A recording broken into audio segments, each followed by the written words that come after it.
The city was still half asleep when Yong Hun Park's Rolls-Royce Ghost slipped through Seoul's streets like a predator returning to its den. The sky hovered in that uneasy hour before dawn, no longer night, not yet morning. High above, the towers of Gangnam stood in sharp silhouette, their glass skins catching faint light like blades. Traffic lights blinked uselessly at empty intersections. Neon signs buzzed, tired and flickering, as if even they were ready to shut their eyes. Inside the car, Yong Hun loosened his collar with 2 fingers and leaned back into the leather seat. The air smelled expensive, cigars, polished wood, and beneath it all, unmistakable Chanel. No. Woo. The scent clung to his suit, to his skin, to the space between his thoughts. Naong. Her laughter still rang in his ears, low and indulgent. The hotel suite, the champagne he hadn't bothered to finish, the way she said his name as if it were something rare, something earned. With her, he wasn't a husband or an obligation or a symbol. He was power, raw and unquestioned. Yong Hun checked his reflection in the darkened window. The Brioni jacket was creased now, not from boardrooms or negotiations, but from a bed that wasn't his. He straightened his platinum watch, the one gifted to himself after closing the merger last quarter. Park Industries was unstoppable now, the largest technology conglomerate in Asia. Governments courted him. Banks bent for him. Men twice his age waited for his approval before speaking. Invincibility had a texture, a weight, a warmth that spread through the chest and dulled inconvenient instincts. His phone vibrated again in his hand. He didn't look. 15 missed calls, 23 unread messages. He knew who they were from. Maya, his pregnant wife of 5 years.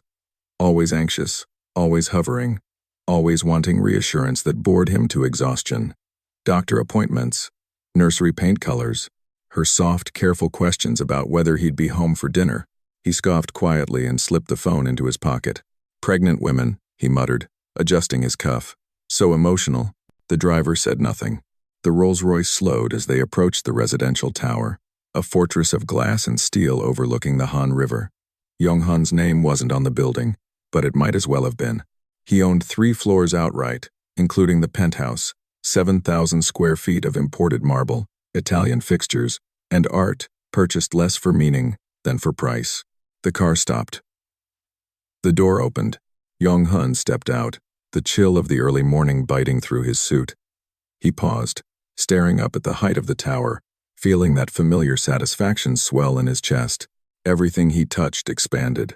Everything he claimed stayed his. The lobby was silent, polished stone reflecting his footsteps as he crossed to the elevators. The security guard bowed. Yong Hun barely noticed. His mind was already rehearsing. The negotiations ran late. You're imagining things again. Do you know what this merger means? He'd delivered those lines dozens of times. He knew exactly when to soften his voice, when to let irritation bleed through just enough to make her retreat. Maya hated conflict.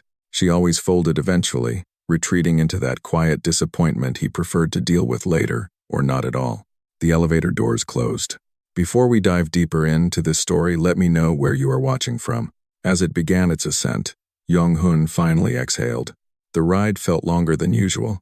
Before we dive deeper into this story, let each floor passed in deliberate silence. The hum of cables, the faint vibration beneath his feet. His reflection stared back at him in the mirrored walls, controlled, immaculate, unbothered.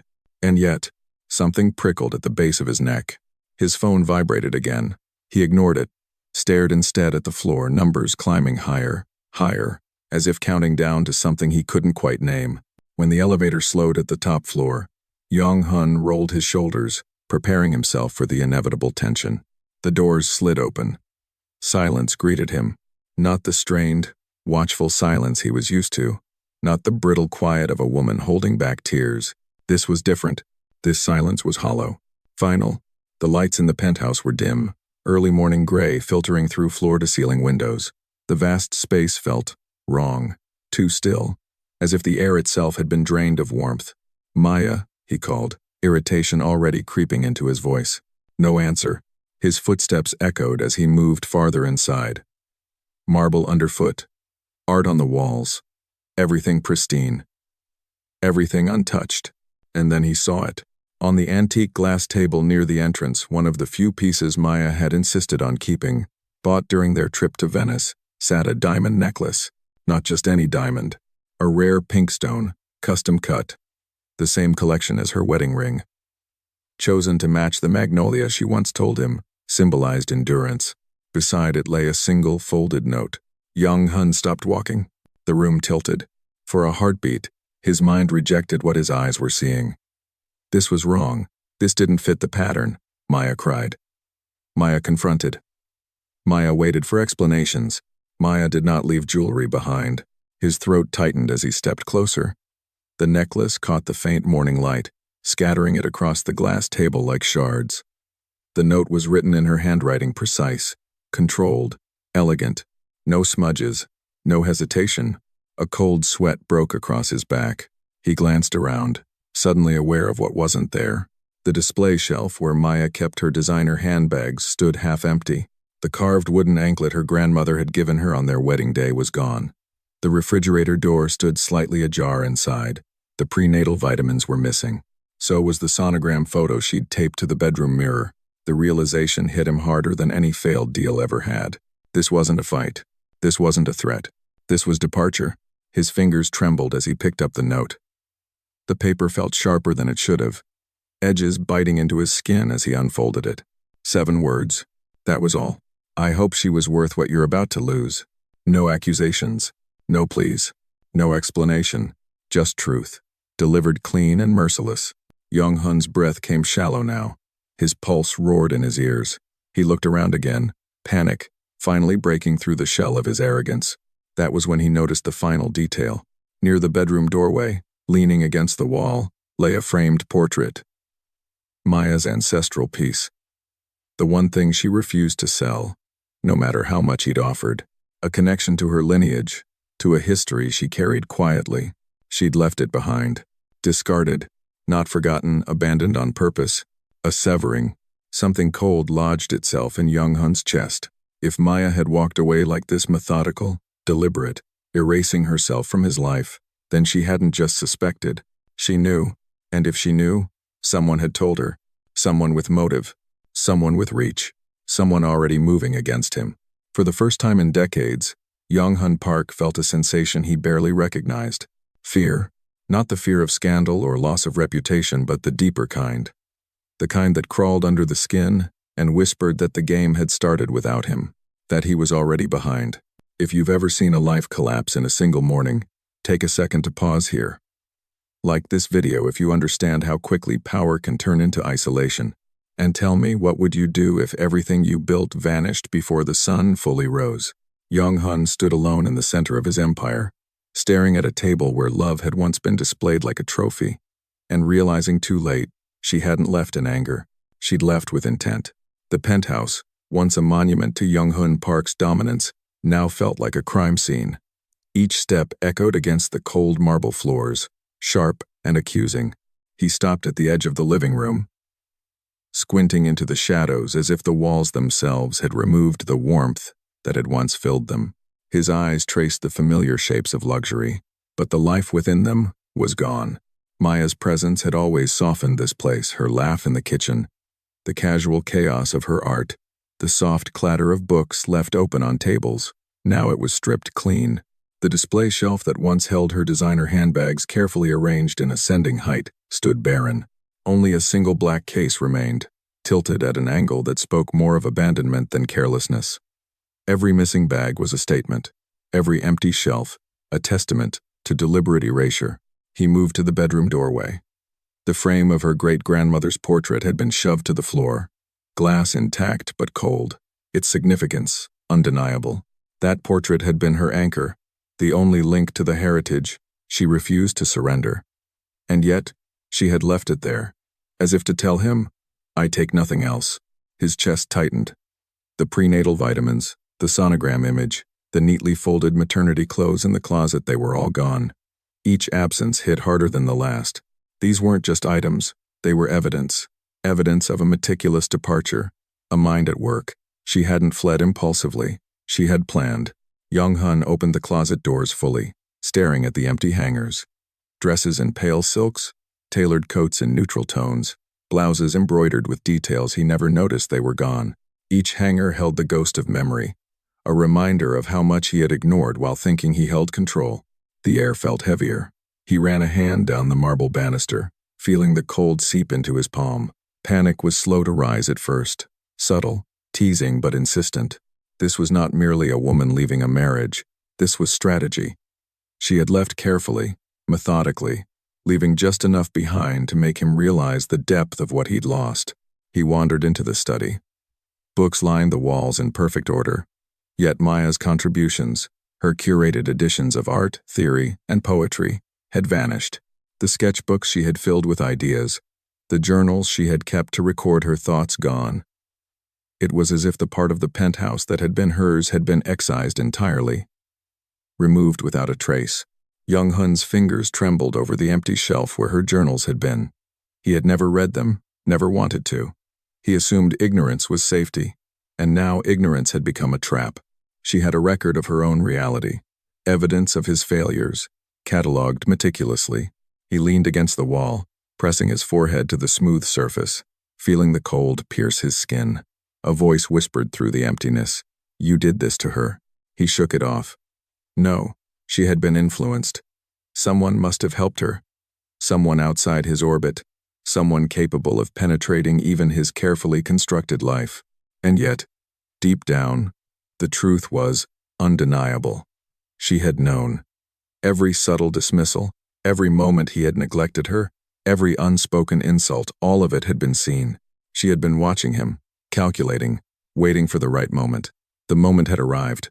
He walked slowly back to the living room, eyes scanning for any hint of what she might have left as a message, a warning, a challenge. There, on the side table, among the remaining few possessions, the pink diamond necklace rested. It gleamed in the weak morning light, beautiful and cruel. Beside it, the folded note, small, precise, unyielding. "I hope she was worth what you're about to lose." He swallowed, his throat dry. His power, once absolute, seemed fragile now. The empire he had built in glass, steel, and blood was irrelevant in this room. Nothing in his experience had prepared him for this kind of defeat. Not financial setbacks, not boardroom betrayals, not even rival CEOs. This was a different battlefield, one where the weapon was absence, and the wound was invisibility. The ancestral portrait on the floor drew him back. Her deliberate act of leaving it, symbolically severing her past from his influence, was more damning than any word could be. She had claimed her history, her identity, her lineage. He had nothing left but marble and glass. Yong Hun turned to the bedroom, his steps faltering as he passed the empty crib space, the bare side table, the missing pregnancy books. Each removed object was a silent accusation. Each gap in the space screamed louder than any confrontation could. He realized, finally, that the life he thought he controlled had been quietly slipping from his grasp, for months, maybe years, while he indulged in arrogance and distraction. Fear crept in, slow and deliberate, the way a shadow spreads over a floor at dusk. He had never been powerless in business, never doubted his influence. Yet here, in the space of his own making, he realized he was irrelevant. Irrelevant to the one person who mattered most. The thought clawed at him. If she had known everything, then someone must have helped her escape. Someone capable, strategic, patient. And if that was true, then the enemy was already inside, or outside.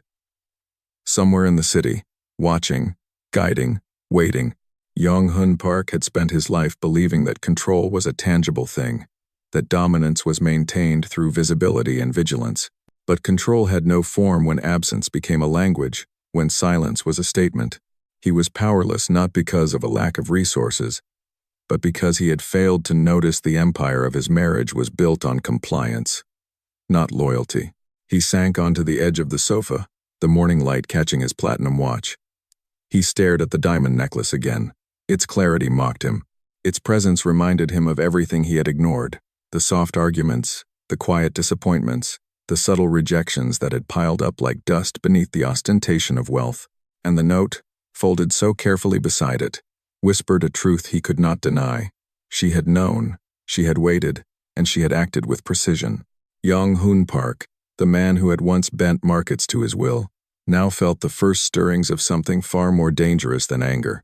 Not revenge, not lust, not negotiation, Fear, the kind that makes even the strongest man reconsider every decision he has ever made. He stood abruptly, pacing the apartment once more, hands clenching into fists. The penthouse, for all its luxury, now felt alien. Each polished surface reflected a world he no longer recognized. The empire was intact, but it meant nothing. The heart of it, the person who had given it meaning, was gone. She had taken nothing by accident. Every absence, every removed artifact, every silent message was a calculated incision into his control.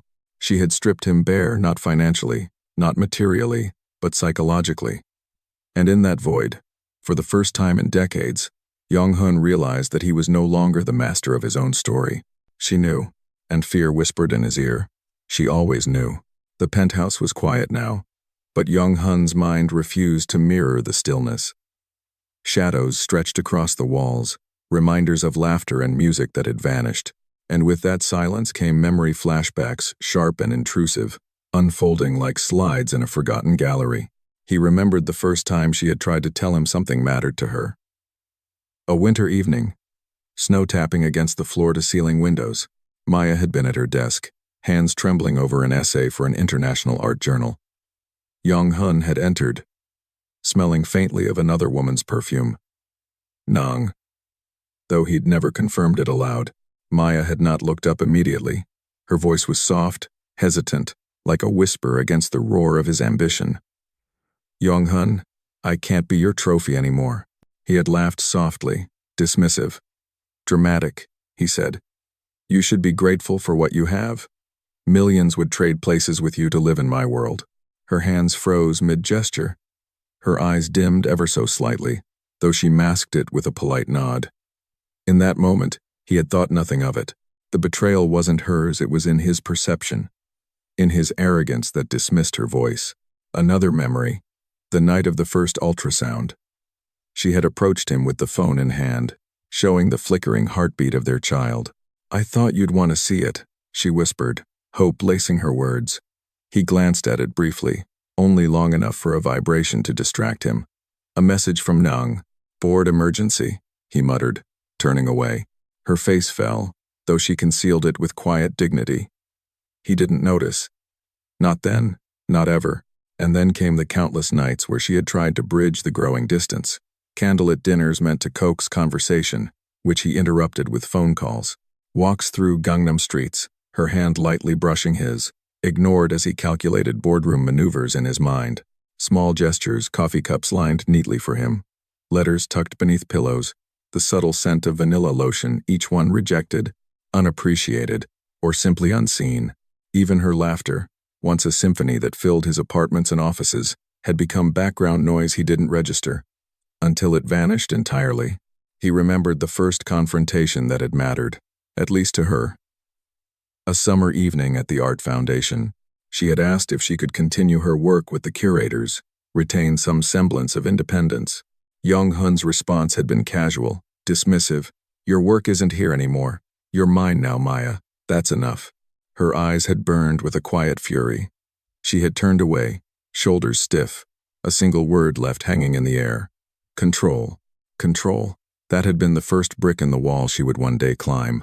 Each command, each suggestion, each gentle erasure of her voice had stacked bricks, without her ever raising an objection aloud. She had learned early that resistance would not only be futile, it would be dangerous. He thought of the nights alone, when she had cried silently in the bathroom, the lock on the door a barrier not against him, but against his absence. Each sob swallowed quickly, each tear wiped away before discovery. The ultrasound, the journal, the subtle notes, her private life had become a map of survival, coded messages for the one person who might eventually understand. Even in their most intimate moments, he had been absent. Nights in hotel suites, the scent of perfume not hers clinging to his Bryan suit, sheets heavy with betrayal. She had noticed, of course. She had catalogued, recorded, remembered. Each indiscretion layered atop the other, forming the evidence of his disregard. He remembered the day she had finally called it out. You don't touch me. You don't look at me. I feel invisible, Yong Hun. His reply had been automatic, defensive. I provide for you. What else do you need? She had stared at him, calm and precise, her voice lower, almost weary. I need a husband, not an empire. That was the night he began to lose her, though he didn't recognize it then. He had dismissed it as emotion, a moment of irrationality. He hadn't understood that her silence afterward wasn't submission, it was withdrawal, the quiet erosion of a bond he assumed was indestructible.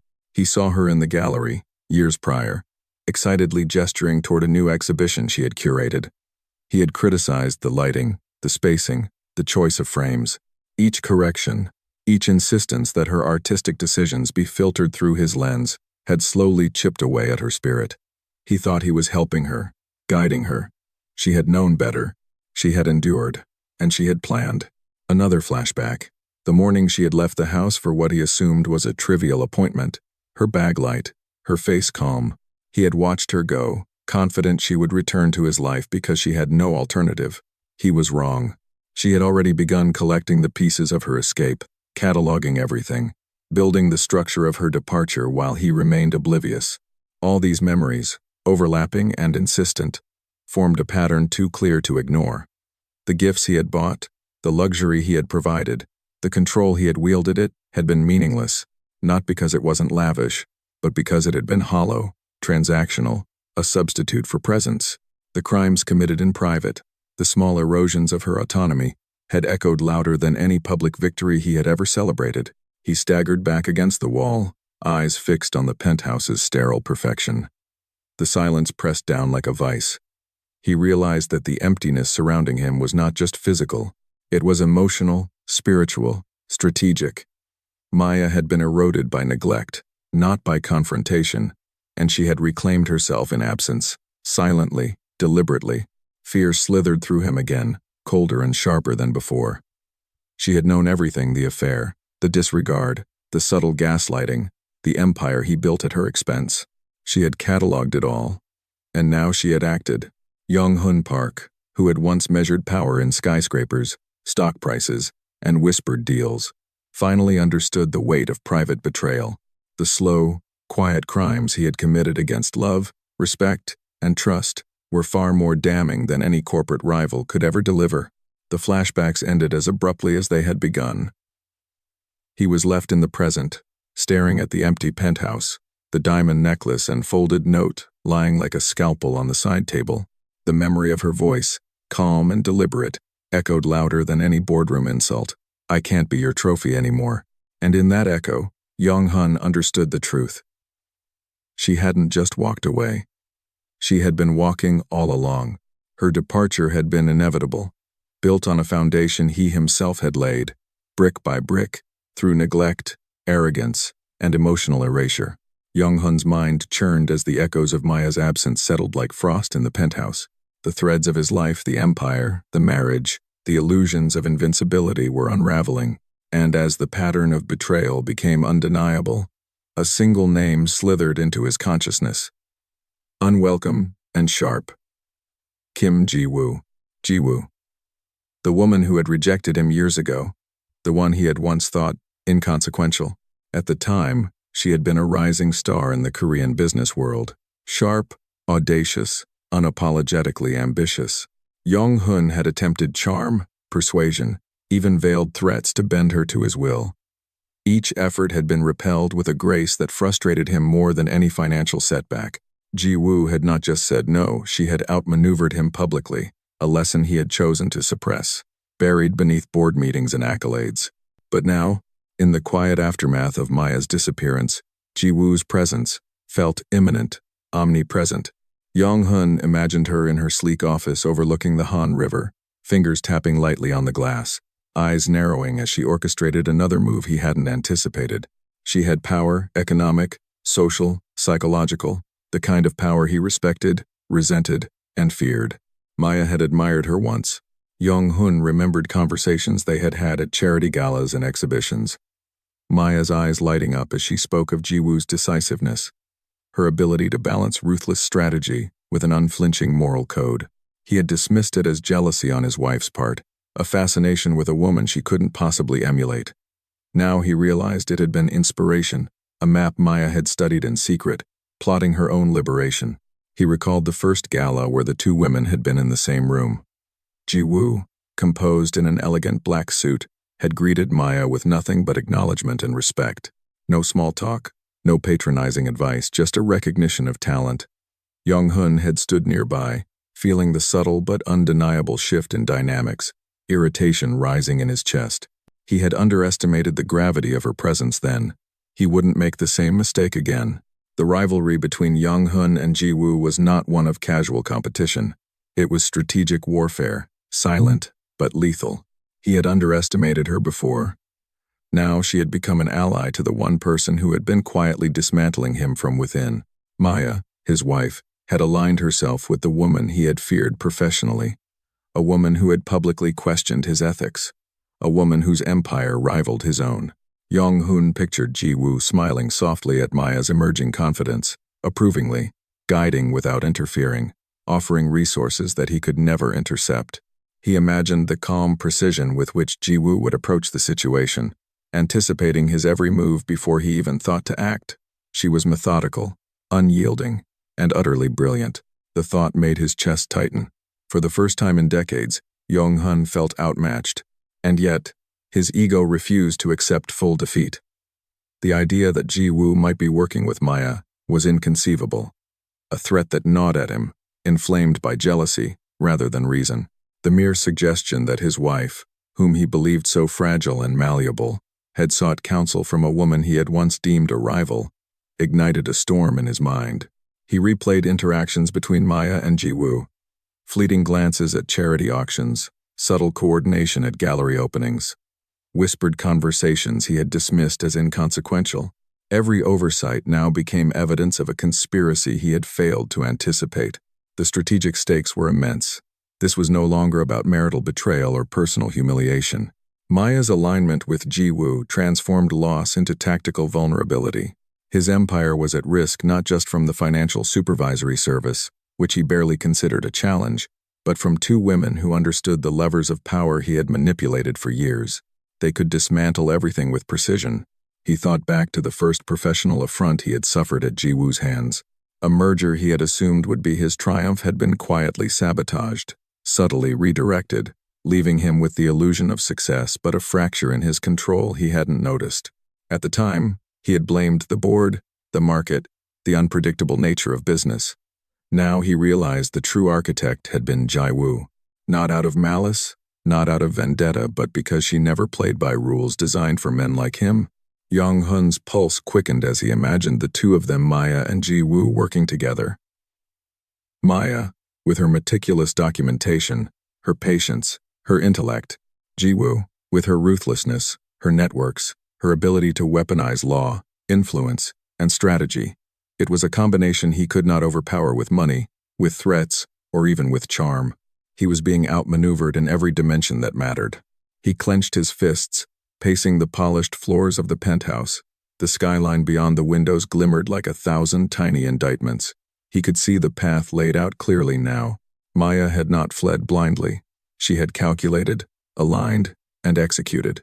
And Ji Woo had been waiting for the right moment to step in, to tip the scales, to ensure that Yong Hun would face consequences not only personally, but strategically. For the first time, Yong Hun admitted a truth he had long denied. His marriage loss was no longer just a personal failure, it was a strategic threat.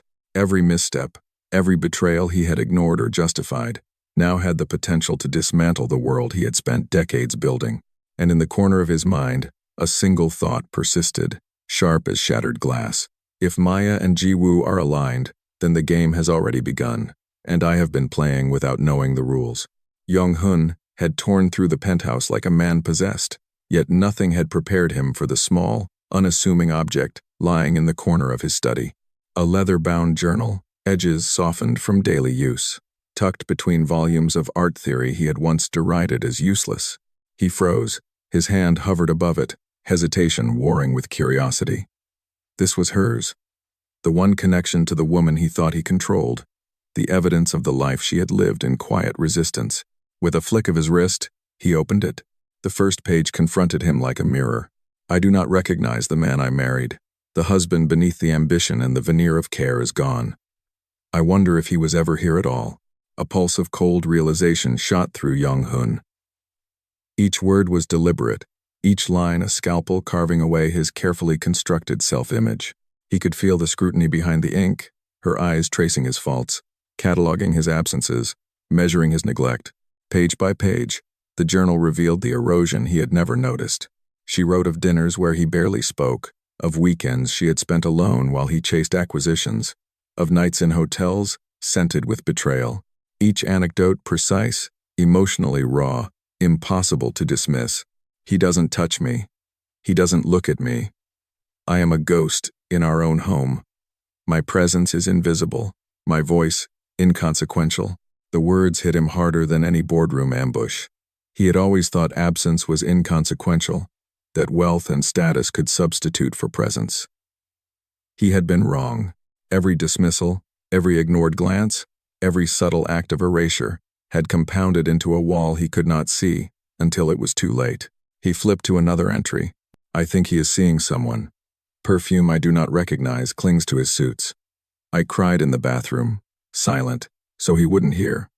Why am I protecting his pride when he tramples mine daily? Yong Hun's heart thudded. Nong. His affair, so carefully compartmentalized, now exposed in intimate, unflinching detail. The journal wasn't accusatory in the way he expected. It was observational, a meticulous record of emotional decay. Each entry confirmed suspicions he had dismissed with arrogance. Maya had known, suspected, catalogued. A shiver crawled down his spine as he turned to the pages, detailing her efforts to reclaim autonomy. She had reached out first cautiously, then decisively to someone he loathed and feared. Kim Ji-woo. I called Ji-woo for advice. She understood immediately, without judgment. She said some cages are made of gold, but they are still cages. I deserve to be seen, to be heard, to be valued. No one has told me that in years. Yong Hun's grip on the journal tightened. Ji-woo, his rival, the woman who had rejected him and challenged his empire, the one he thought would never intersect with his domestic sphere. And yet, she had become a mentor, a protector, a guide for the one person he had failed to control. The entries continued, alternating between intimate observation and strategic insight. I have gathered evidence over months, financial discrepancies, offshore accounts, bribes. This morning, I sent everything to the authorities. It is not just self-preservation, it is justice. Each sentence landed like a hammer. Yong Hun had prided himself on control, on being the architect of every outcome, both personal and professional. Here, in these pages, the script had been rewritten without his knowledge. His wife, once passive in his narrative, was now author, and her authorship was precise, devastating, methodical. He read of her emotions. Once dismissed, I almost didn't recognize the feeling of being treated like a person, being valued, seen, heard. For years, he believed his presence, his wealth, his dominance was enough. It never was. And then came the pivotal entry, the one that confirmed what he had feared in the deepest corners of his mind. Nong has been watching, gathering intelligence. Every move, every indiscretion, every corner of our life observed. It is all documented. And yet, I did not act in haste. I waited. I planned. I aligned. I will not be blindsided again. The cold logic, the patient strategy, it was undeniable. Maya had anticipated his moves, collected evidence, and enlisted Ji-woo as her shield and advisor. Every step of her departure had been executed with deliberate precision, leaving Yong Hun exposed in a way he had never imagined. Yong Hun flipped to the final pages he could bear. They were less descriptive, more directive. The board will be informed. The Financial Supervisory Service will receive documentation. Nang's complicity is clear. This is not personal. It is protection, justice, reclamation. I will no longer be passive in my own life. The journal ended with a single, underlined sentence. I am reclaiming everything he tried to take from me: voice, agency, dignity, and I will not fail. For the first time, Yong Hun felt the full weight of his failure. His empire, his family, his sense of self, all meticulously catalogued, exposed, and challenged. His narrative, once absolute, had been shattered by a quiet, meticulous intelligence he had never considered. He was no longer the protagonist. He was merely a character in someone else's story, a story she was writing in real time. He closed the journal, hands trembling, chest tight. The room seemed to shrink, the walls pressing inward, mirrors reflecting a man he no longer recognized. Wealth, status, power, none of it mattered. In this moment, stripped of all illusions, he understood what he had ignored. Her mind, her will, her agency were the forces he could never own, never command, never manipulate. Outside, the Seoul skyline glittered as it had the night before, but the glow no longer reflected triumph. It was cold, indifferent, a reminder that power is fragile, and perception even more so. Yong Hun sank into the chair, finally silent. The journal lay open on his lap, its pages a map of his failures, its ink a mirror of his hubris. He realized the full extent of what he had lost, not just his wife, not just her trust, but control itself. The game had shifted, and he was playing on her terms now. Somewhere across the city, Maya moved with quiet resolve, aligned with Ji-woo, reclaiming her voice, preparing to confront the world and her past with precision. She was no longer defined by his ambition, his neglect, or his desires. Every decision she made, every action she took, was informed by strategy and survival, powered by intellect and resilience. And Yong Hun, for the first time, felt the full force of what it meant to be outmaneuvered by the person you believed you could dominate.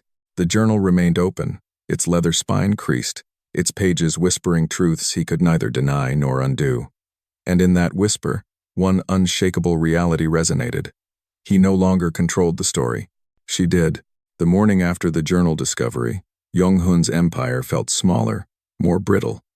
Each polished surface of Park Industries' headquarters reflected not authority, but vulnerability. He was pacing in his corner office when his phone buzzed again. Another message. No name, no signature, only 3 words. Stop looking now. He read it twice. Anger surged first, then a frigid suspicion. Someone was orchestrating this. Someone who knew the precise threads to pull, the weaknesses to expose. And the more he thought, the more he realized it had all been orchestrated months ago, with patience and precision. Across the city, Maya was already moving. She had left the penthouse, the journal, and Yong Hun's shadow behind, stepping into the light of her own making. The Seoul International Art Foundation, once a cage, had become a stage for her return. Today, she would claim it not as Mrs. Park, not as a wife defined by a man's ambition, but as Maya Johnson, curator, artist, mother, survivor. As she entered the reception hall, her heels clicking softly on marble, she noticed the stares. The staff, who had once been intimidated by Yong Hun's presence, now watched her with cautious admiration. Some whispered behind gloved hands, eyes darting to the nameplate she now bore, guest curator. Her gaze settled on the familiar directory wall, where the exhibition flyers had been posted. And there it was, her first warning shot.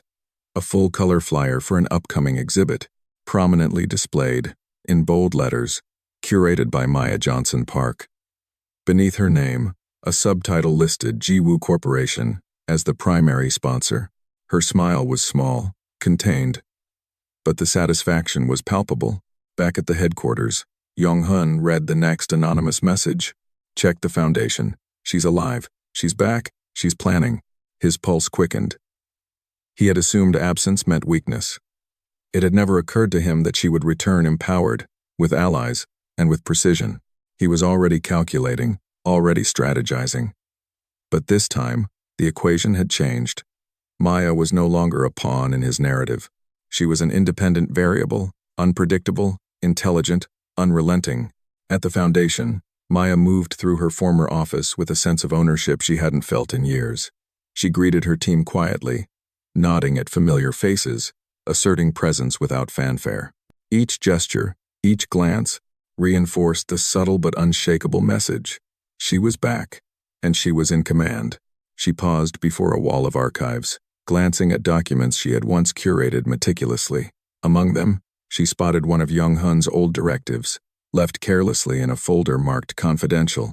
She took a mental note. Every misstep, every oversight, every hubristic assumption Yong Hun had made about her passivity was now ammunition. Not for revenge, but for reclamation. She would not act out of emotion. She would act strategically. Her phone buzzed a text from Ji-woo. Board members are unsettled. They've noticed anomalies in his operations. He's vulnerable. Proceed carefully. Maya's lips pressed into a thin line. This wasn't a game of anger. This was a measured escalation. Each move was designed to dismantle the control he believed he had secured for decades. Her emergence into the professional sphere, visible and celebrated, was a signal that the first cracks were appearing in the walls of his empire. Midway through the morning, Yong Hun arrived at the foundation in person. The guards attempted to block him, but his presence carried weight, fear, and entitlement. He demanded, "Where is she?" The receptionist, calm and unwavering, replied, "She's not seeing anyone right now. Please leave a message." Yong Hun's chest tightened. Each rejection, each boundary, was a needle slowly deflating the inflated notion of control he had carried into every boardroom. He realized that today, the private and professional realms he thought were separate had merged. And in this merged space, Maya was no longer subordinate, she was formidable. Meanwhile, Maya stood in the exhibition hall, her hands brushing against the catalogs she had arranged herself. Volunteers and staff moved around her, preparing for the opening. Flyers, press releases, digital notifications, every detail had been coordinated to ensure visibility, recognition, and legitimacy. She was asserting her professional identity, reclaiming her career, and signaling to the world that she would not be contained. The first institutional crack had appeared. Art patrons who once deferred to Yong Hun's financial influence now whispered about Maya's return. Sponsors began to express renewed interest. Donors who had remained silent during his tenure were curious again. The gallery's social media buzzed, and the narrative was clear. Maya was back. Her return was not chaotic. It was intentional, strategic, and public. A subtle hum of tension filled the air. Yong Hun, standing outside the reception, felt it. Each small acknowledgement, each whispered conversation, each recognition of her role chipped at the foundations he had thought unassailable. And somewhere in the echo of the hall, he understood that his private betrayal had evolved into a public reckoning. If you were watching this unfold, what would you do if someone you thought you controlled suddenly outmaneuvered you in every arena, personal, professional, social? Comment below with how you'd react if your empire began to crack from the inside out. By the time Yong Hun left the building, the damage was invisible to most, but unmistakable to him. The Art Foundation, once a place he could manipulate through authority, had become a stage for her autonomy, and through it, the first public signals of her reclamation had been fired warnings to him, to his allies, to the city. Maya, meanwhile, moved from room to room, catalog in hand, coordinating staff, checking lighting, verifying every detail. Her phone buzzed with messages from Jiwoo. "They're watching. Stay calm. Keep moving forward." The exhibition flyer, simple yet powerful, was already circulating online. Press contacts were tagging her name. The narrative had begun to shift. For every silent nod she received, for every whispered compliment, for every acknowledgement of her curatorial brilliance, she felt the weight of the past years lifting. She wasn't just surviving anymore. She was reasserting her presence, her identity, and her value. And somewhere across the city, Yong Hun Park, CEO of half of Gangnam, billionaire, manipulator, and lover of control, began to realize that his life as he knew it was no longer entirely his. The first warning shots had been fired, and the echoes would only grow louder.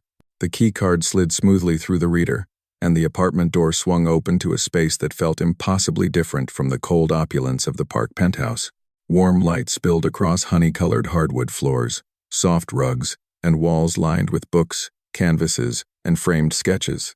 Maya's sketches, not ones Yong Hun had approved or altered. She inhaled, letting the air fill her lungs, tasting freedom in the quiet scent of linen and faint coffee. For the first time in years, she was in a space designed for living, not impressing. Every detail, the ergonomic chair in the study, the natural light that fell across the drafting table, the unpolished surfaces, was intentional. Here, she would rebuild herself. Jiwoo stood near the kitchen counter, hands folded in that poised, controlled way that always made her feel simultaneously safe and exposed. The older woman's presence was not a crutch. It was a shield. She didn't coddle. She didn't intervene unless necessary. She protected, observed, and waited for Maya to act on her own. "You made it," Jiwoo said, voice calm, almost conversational.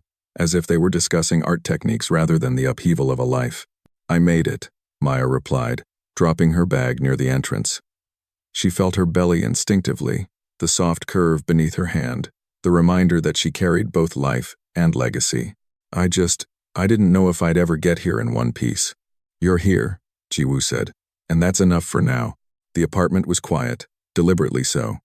No alarms, no cameras, no traces of anyone watching. Maya closed the door behind her and leaned against it for a moment, letting the security of this controlled environment sink in. She could hear the city beyond the walls, Seoul's skyline glittering like 1,000 distant promises. But inside, the air was hers. Jiwoo gestured toward the second bedroom.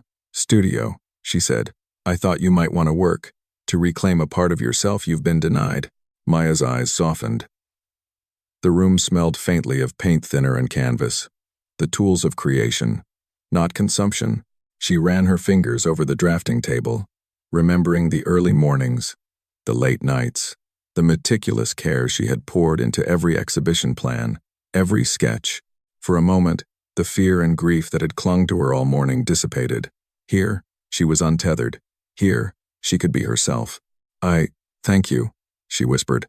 Jiwoo's eyes met hers, unwavering. "You don't need thanks.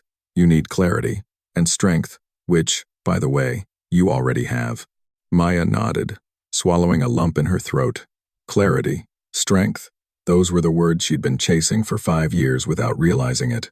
The journal, the lost sonograms, the diamond necklace left on the penthouse table, they were the punctuation marks of a life she hadn't controlled. Now, she had the pen. She moved to the small desk in the corner, opening her laptop. Emails, forms, and confirmations from authorities awaited her. Months of evidence compiled from Yong Hun's home office, his offshore accounts, and the financial irregularities Jiwoo had helped her document, all verified, time-stamped, ready for submission. She read through the confirmations one by one. Every report acknowledged receipt, every document noted as reviewed, every potential misstep of Yong Hun's empire logged and accounted for. Her stomach tightened not with fear, but with resolve. This wasn't vengeance. This was accountability. Every sleepless night, every tear shed in silence, every compromise she had been forced into was being translated into justice. Jiwoo watched quietly from the doorway.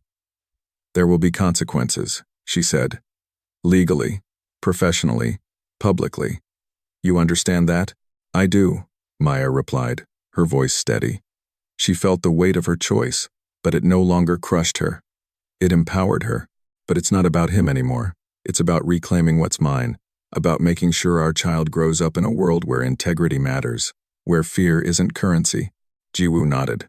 "Good, because this is where most people fail. They let anger drive them. They let resentment cloud judgment. You don't." Maya took a slow breath, her eyes scanning the studio. The sketches, the exhibition plans, the carefully preserved journals of her own thoughts, every piece of evidence, every artifact of her life, had survived. She was standing on the precipice of a new beginning. The city outside could wait. Yong Hun's schemes could wait. Here, in this controlled, intentional space, she was reclaiming agency. A soft ping alerted her to another email. Her final confirmation, submission of evidence to the authorities. Everything had been sent. Everything had been documented. Maya exhaled slowly. The burden she had carried for months, the constant anxiety of discovery, the gnawing fear of retribution was lifting. It was not gone, not entirely. There would be fallout. Legal and personal. But the narrative, for the first time, was hers. Jiwoo stepped closer. "Now comes the choice," she said gently. "You can participate fully in the dismantling of his empire, or you can step back. Both are valid. Both have consequences. You choose your path." Maya considered the words. The weight of 5 years pressed against her chest, but her mind was clear. She thought of her unborn child, of the strength she had nurtured in secret, of the independence she had been denied but never relinquished. "I'll participate," she said, her voice steady, unwavering, but not out of spite, out of necessity, out of principle, out of truth. Jiwoo's expression softened into a rare, small smile. "Then let's begin," she said, turning to the laptop and motioning Maya to follow. "The rest of the city doesn't know it yet, but the rules are changing." Maya moved to the desk, her fingers hovering over the keyboard. The first act of reclamation was not dramatic, not cinematic. It was deliberate, precise, and intentional, and as she pressed send, a quiet satisfaction settled over her. Across the skyline, Seoul glittered, unaware of the storm building within its most elite circles. But Maya had crossed the threshold. The door behind her was closed, secure. The future ahead was uncertain, but it was hers to navigate. For the first time in years, she had full control, and that was all that mattered. Yong Hun Park stormed into the marble-floored headquarters of Park Industries, the weight of his empire heavy on his shoulders. The early morning light glinted off the steel and glass atrium, but it offered no warmth, no comfort. Every polished surface seemed accusatory, reflecting a man who had controlled everything and now found control slipping like water through clenched fingers. He ignored the startled glances of employees, his presence a storm cloud over the routine hum of corporate life. His phone vibrated incessantly, notifications of calls from his financial advisors, alerts from the authorities, and messages from unknown numbers. Each one was a reminder that someone had been meticulously dismantling his world while he slept or thought he was untouchable. "Mr. Klein, Park," Kong Sun Min said, entering the suite with the careful pace of someone who had delivered bad news too many times. "We need to discuss this. Immediately." Yong Hun's gaze sharpened. "What is it?" Kong swallowed. "The Financial Supervisory Service has your offshore accounts under review. They've traced multiple transfers and discrepancies back to you.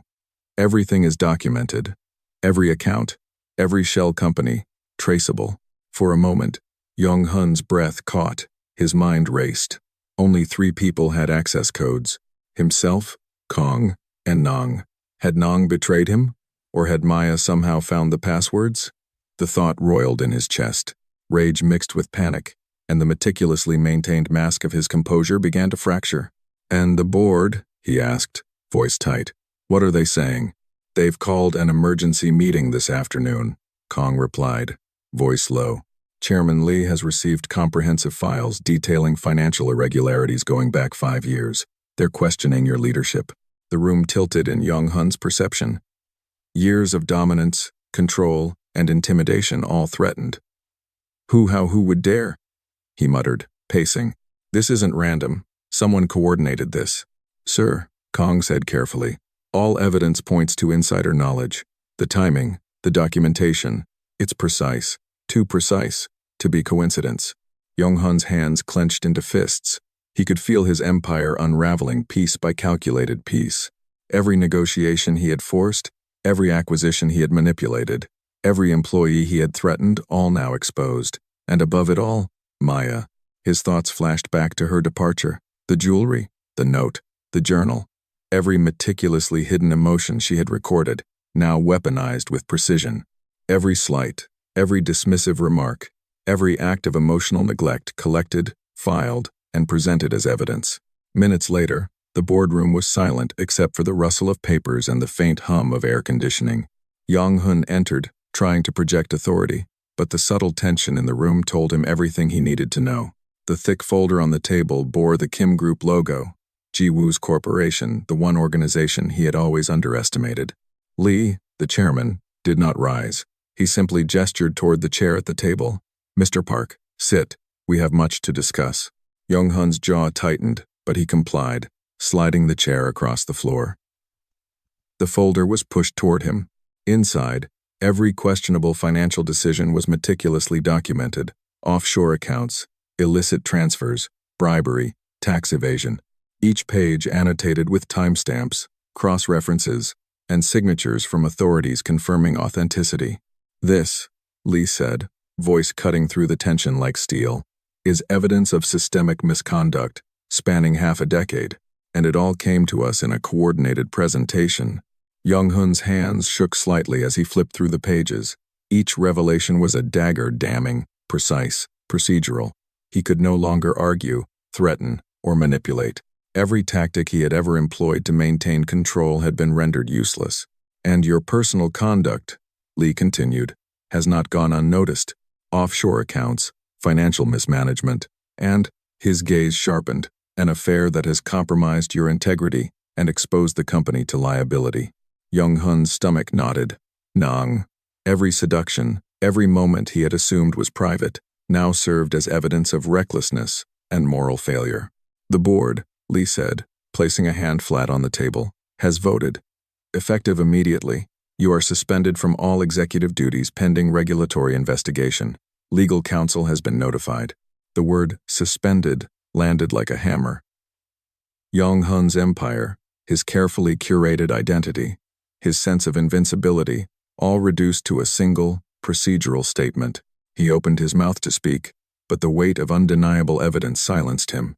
He thought of Maya pregnant, gone, reclaiming her life, and felt a pang of a different kind, powerlessness. His empire, once untouchable, had been systematically exposed, dismantled, and paraded before him with surgical precision, and Maya had been the architect of the first move. "You may leave," Lee said, gesturing toward the door. "Council will meet with you shortly. Security will escort you." Yong Hun's mind raced. Every escape route, every threat, every leveraged connection, none mattered. His control had evaporated, replaced by the chilling clarity of defeat. As he rose, the room seemed to tilt beneath him. The polished floors, the steel fixtures, the watchful eyes of board members, everything mocked him. Outside the boardroom, employees whispered, glancing at the man who had once commanded absolute obedience. Rumors would spread like wildfire. Press inquiries would follow. Media speculation, social media amplification, every outlet would dissect his downfall with merciless accuracy. Yong Hun Park, billionaire CEO, Korean power broker, strategist of empires, now suspended, investigated, exposed. His phone buzzed. A single message. "You underestimated her. We all have eyes." No signature, no name, just 3 words. Confirmation, proof, execution. Yong Hun's hands trembled as he dropped the device into his pocket. He thought of Maya, of her journal, of every small act of resistance she had carried out silently, deliberately, over months. And now the finality of it hit him. She had not just escaped, she had reclaimed her life, her career, her dignity, and in doing so, she had struck the first blow against him, a blow precise, calculated, and undeniable. The FSS investigators arrived within the hour, their procedures meticulous, cold, and unyielding. Yong Hun, once untouchable, now had no recourse but to comply. Documents were copied, assets were frozen, accounts were scrutinized under the relentless eye of bureaucracy. The private sins he had assumed would remain hidden were laid bare, catalogued, and actionable. As the hours dragged on, the full scale of collapse became apparent. Media outlets began to report on the sudden investigation. Shareholders panicked. Stock prices wavered. Board members who had long tolerated his arrogance now distanced themselves, aligning with the procedural certainty of compliance rather than the chaos of loyalty. Alone in his office, Yong Hun stared out at the Seoul skyline. The city glittered, indifferent to his ruin. The Rolls-Royce waiting below no longer symbolized power, it was a relic of a life that had been systematically stripped away. And somewhere, in a safe apartment far from Gangnam, Maya rested, her child moving beneath her hand, her agency intact, her voice finally her own. Power, Yong Hun realized, could be dismantled with precision. Reputation could be shattered with facts. And control, once absolute, could evaporate in the hands of someone who had nothing left to lose. The empire he had built from ambition, intimidation, and secrecy was crumbling. And there was nothing he could do to stop it. The news cycle moved quickly, but Yong Hun Park did not. He watched from a distant, dimly lit apartment, a place stripped of opulence, the sterile air, a mirror of his isolation. Outside, Seoul thrummed with life, honking taxis, neon advertisements, the constant pulse of a city that had long served as his stage. He had no audience anymore. Legal proceedings began within weeks. Courtrooms, auditors, and regulators became the new boardroom. Witnesses he had silenced in the past now spoke freely.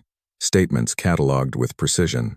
Evidence gathered by Maya and Ji-woo provided clarity for investigators and prosecutors alike. Offshore accounts, bribery trails, and documented mismanagement left no room for maneuver. Each court filing, each subpoenaed document, each question from a sharp-eyed prosecutor chipped away at what remained of his control. Yong Hun moved through the days like a man observing someone else's life.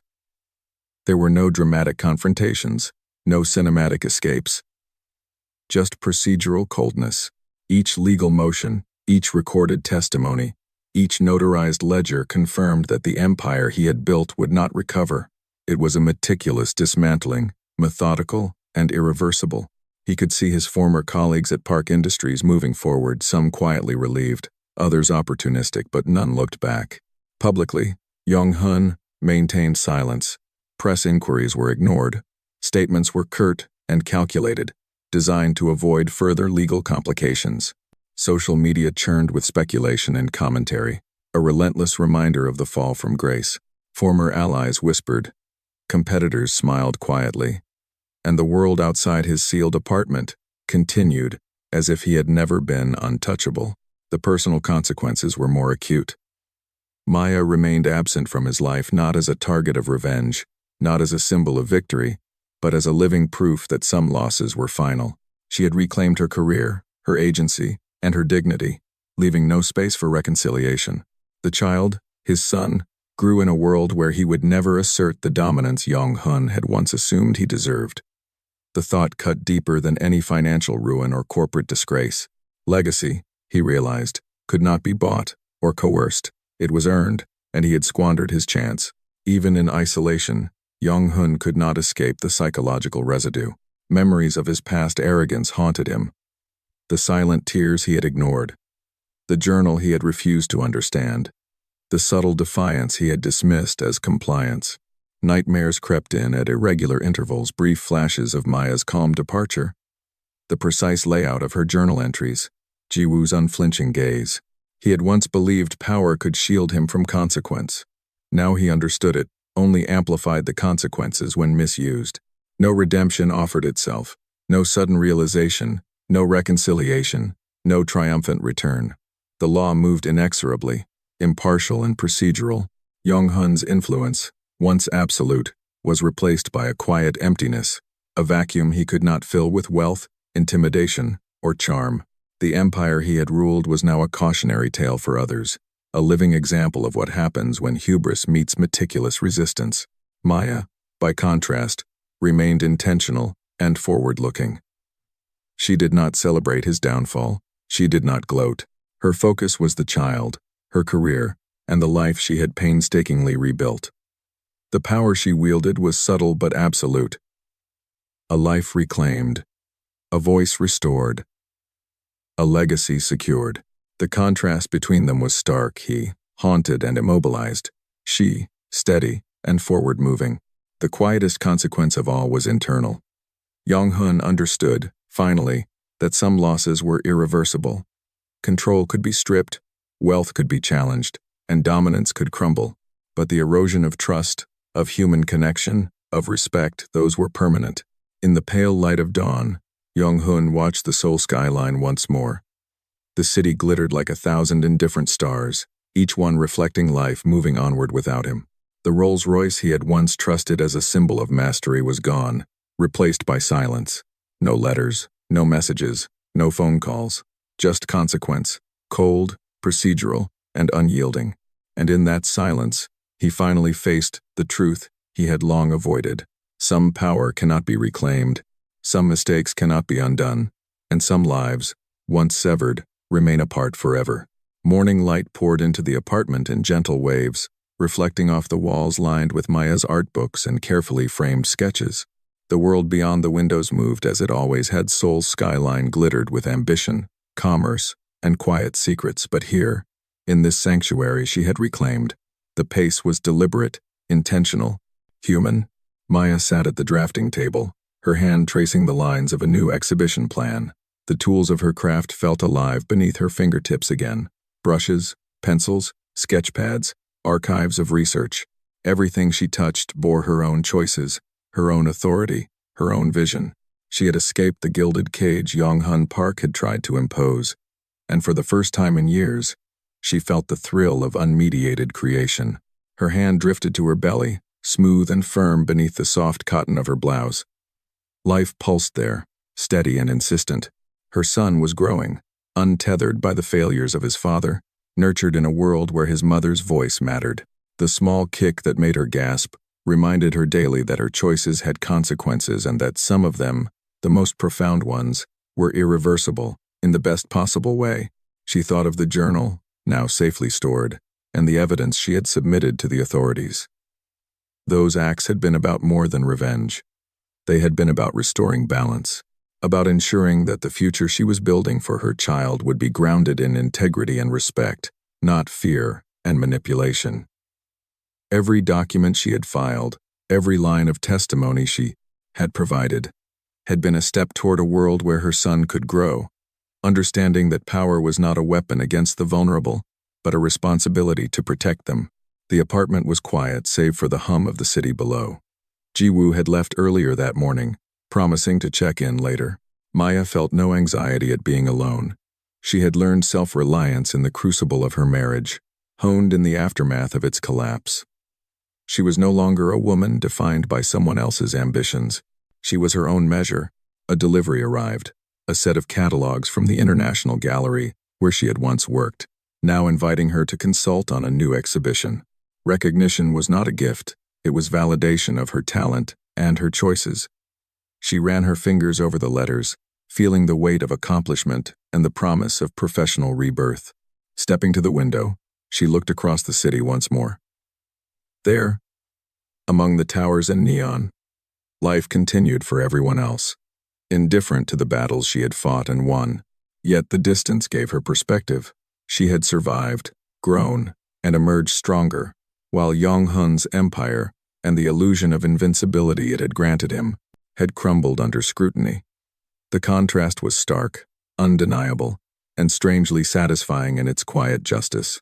Her mind drifted to the future, to the child she carried, to the woman she was becoming. Freedom was not simply the absence of constraint, it was the presence of choice, and she intended to wield it fully. Every decision she would make now, from her work to her family, from her alliances to her art, was hers alone. Maya closed her eyes and let herself breathe, deep and unhurried. There was no need for triumphalism, no need for spectacle. Rebirth was quieter than vengeance, more powerful than revenge. It was deliberate, it was lasting, and it was hers. She imagined her son's first steps, his first words, his first discoveries. Every hope, every lesson, every expression of curiosity and wonder would be shaped by love and intention rather than fear or control. This was her legacy, not a name, a corporation, or a glittering ring, but the embodiment of courage, resilience, and the reclaiming of what had been denied. Turning back to her desk, Maya picked up her pen. On the blank page before her, she began sketching a vision for the future, galleries that reflected her philosophy, art that spoke to human dignity, exhibitions that celebrated authenticity. Every line was deliberate, every stroke intentional, each one a testament to her survival, her growth, and the life she would lead on her own terms. The city shimmered beyond the window, full of promise, indifferent to the past. Maya didn't need it to notice. She had her own skyline to build inside, around her, and in the life that pulsed within her, and in that quiet determination, she felt it. Not the hollow thrill of victory, not the brittle satisfaction of revenge, but the deep, unshakable certainty that she had escaped the golden cage, and nothing, neither wealth, nor power, nor past betrayal, could ever lock her again.